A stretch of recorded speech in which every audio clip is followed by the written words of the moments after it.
हे students, आज हम discuss करना शुरू करने वाले हैं अपने चैप्टर के बैक एक्सरसाइज के क्वेश्चंस को। तो चलिए शुरुआत करते हैं सबसे पहले क्वेश्चन के साथ, जो कि कह रहा है whom does Golu ask Why don't you ever fly like other birds? यानी कि गोलू ने ये बात किससे पूछी कि आप बाकी बर्ड्स की तरह उड़ते क्यों नहीं है।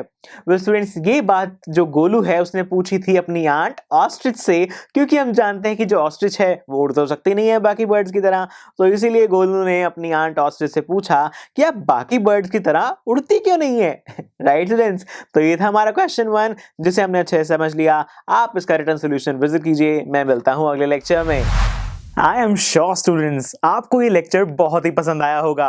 तो अगर आप अपने हर कंसेप्ट को इतने ही मजेदार और इंटरेस्टिंग तरीके से क्लियर करना चाहते हैं तो डाउनलोड कीजिए हमारी PuStack ऐप, जहां पर आपके लिए और भी बहुत सारे ऑप्शंस अवेलेबल हैं, जैसे कि sample papers, back exercise solutions, written answers and much more. So what are you waiting for? Download the app now.